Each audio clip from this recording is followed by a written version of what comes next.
नमस्कार दोस्तों, मैं देवराज और आपका मेरे चैनल इंग्लिश स्टडी लवर्स में स्वागत है। दोस्तों, आपने यदि हमारे चैनल को सब्सक्राइब नहीं किया तो प्लीज जल्दी से सब्सक्राइब कर दें और क्लासेस का लुत्फ उठाएं। तो दोस्तों, आज की इस क्लास के अंतर्गत हम आपके लिए प्रपोजिशनल फ्रेज को कराने जा रहे हैं। पिछली क्लास के अंतर्गत हमने आपके लिए एडवर्ब फ्रेज को कराया था। यदि किसी प्रकार की समस्या आपके सामने उपस्थित होती है तो प्लीज हमें अपना आंसर कमेंट में बताएं और हम आपका उत्तर देने का भरसक प्रयास करेंगे। तो दोस्तों, वीडियो को शुरू करते हैं। तो दोस्तों, समझते हैं कि प्रीपोजिशनल फ्रेज क्या होता है। तो प्रीपोजिशनल फ्रेज को समझेंगे कि ये होता क्या है।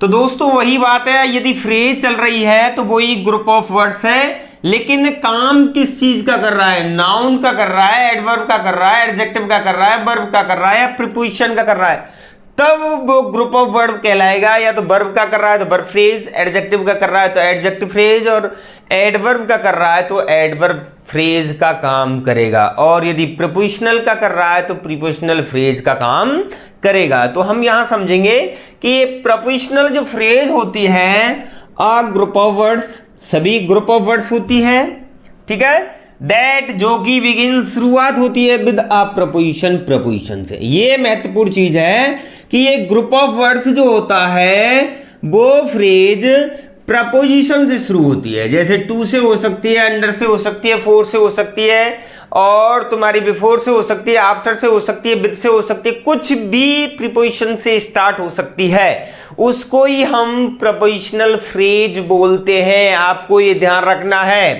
अब एंड एंड्स और समाप्त होती है विद अ नाउन, नाउन के साथ। यानी प्रपोजिशनल के साथ नाउन आएगा, प्रोनाउन आ सकता है और एक नाउन फ्रेज आ सकती है। ये आपको ध्यान रखना है। यानी जो प्रपोजिशनल फ्रेज की जो पहचान होती है वो ये होती है कि प्रपोजिशनल फ्रेज एक ग्रुप ऑफ वर्ड्स होता है जिसकी शुरुआत एक प्रपोजिशन से होती है और अंत एक नाउन, प्रोनाउन और नाउन फ्रेज से हो सकती है। वही हमारा प्रपोजिशनल फ्रेज कहलाया जाता है। यदि मैं कहूं कि ये सिंगल इन है तो ये केवल एक प्रपोजिशन है। अगर मैं कहूं इन द रूम है तो ये एक फ्रेज बन गई, रूम एक नाउन हो गया, तो पूरी ही वर्ड को क्या बोलेंगे?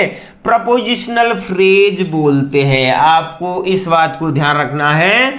अब ध्यान देना है, दिस नाउन, यानी ये जो नाउन इसके अंत में आते हैं वो प्रोनाउन और नाउन फ्रेज एज होते हैं the object of the preposition. भाई सीधी बात है, वर्ब के बाद तुरंत क्या आता है? ऑब्जेक्ट आता है। क्या आता है? ऑब्जेक्ट आता है। तो प्रपोजिशन के बाद भी जो वर्ड आएगा वो ऑब्जेक्ट कहलाएगा। ये आपको ध्यान रखना है। यानी जो प्रपोजिशनल फ्रेज है वो एक ग्रुप ऑफ वर्ड्स होता है, उसमें प्रपोजिशन से शब्द की शुरुआत होती है, अंत उसका एक नाउन से, प्रोनाउन से और नाउन फ्रेज से हो सकता है, और वही नाउन, प्रोनाउन और नाउन फ्रेज उस सेंटेंस यानी प्रपोजिशन का ऑब्जेक्ट कहलाया जाता है। जैसे उदाहरण के माध्यम से समझेंगे, इन यहां पर यदि सिंगल होती तो ये प्रपोजिशन होती। द पार्क, ये पार्क एक नाउन है। क्या है? नाउन है। तो यहां पर ये जो है पार्क इस प्रपोजिशन का ऑब्जेक्ट है, और ये तीनों ही वर्ड ग्रुप ऑफ वर्ड्स क्या बन जाएंगे? एक प्रपोजिशनल फ्रेज बन जाएंगे। मैं कहूं केवल इन, केवल टू, केवल विद, केवल फोर, ये वर्ड आ जाए तो ये दोस्तों हमेशा प्रपोजिशन ही कहलाएंगे, प्रपोजिशनल फ्रेज नहीं कहलाएंगे। क्यों नहीं कहलाएंगे? क्योंकि ये सिंगल है, इनके बाद कोई और वर्ड नहीं आया है, नाउन नहीं आया, प्रोनाउन नहीं आया, नाउन फ्रेज नहीं आया है। तब यदि इनके बाद कोई वर्ड आते तो हम इस पूरी ही वर्ड्स को यानी ग्रुप ऑफ वर्ड्स को प्रपोजिशनल फ्रेज बोलते। तो यहां पर इन द पार्क एक प्रपोजिशनल फ्रेज है, अनफिट फॉर द जॉब, तो यहां पर फॉर क्या है? प्रपोजिशन है, द जॉब ऑब्जेक्ट का काम कर रहा है। ये तीन ग्रुप ऑफ वर्ड्स हैं, थ्री वर्ड्स मिलकर के एक फ्रेज का यूज कर रहे हैं, फ्रेज बता रहे हैं, तो यहां पर ये प्रपोजिशनल फ्रेज होगा। इस तरीके से इस बुक को ऑन द टेबल, यहां पर टेबल क्या है? ऑब्जेक्ट है, ऑन प्रपोजिशन है, तो इसको हम क्या बोलेंगे? प्रपोजिशनल फ्रेज बोलेंगे दोस्तों। A man under the tree, तो यहां पर अंडर प्रीपोजिशन है द ट्री, यहां पर क्या है, ट्री एक ऑब्जेक्ट का काम कर रहा है, तो यहां पर अंडर द ट्री एक प्रपोजिशनल फ्रेज होगी, ये आपको ध्यान रखना है। तो जैसे कि ही वर्क्स अंडर मी,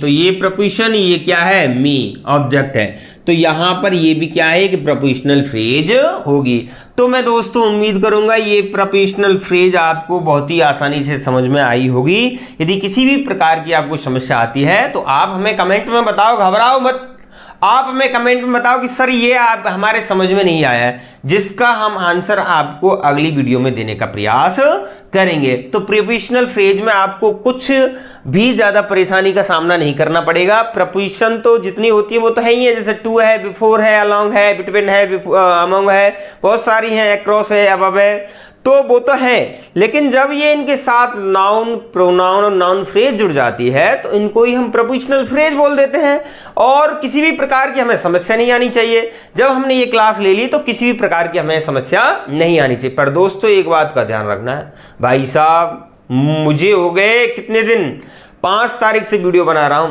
आप लाइक करो, सब्सक्राइब करो और अपने दोस्तों के लिए इस वीडियो को शेयर करो। जितनी भी वीडियोज आती हैं यदि आपको यूजफुल लगे हैं तो हमारी वीडियोज को देखना, आप देखकर बहुत सारी चीज़ों को सीख सकते हैं।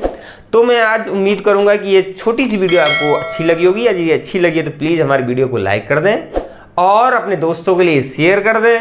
यदि आप हमारे चैनल पर पहली बार आ रहे हैं तो दोस्तों प्लीज़ सब्सक्राइब करना ना भूलें, साथ ही साथ बेल आइकन को दबाना ना भूलें, जिससे कि आने वाली वीडियोज आपको समय पर मिलती रहे, जिससे आपको वेट ना करना पड़े। बस आज के लिए इतना ही। मिलते हैं किसी अन्य वीडियो के लिए, अन्य वीडियो के साथ। तब तक के लिए धन्यवाद दोस्तों।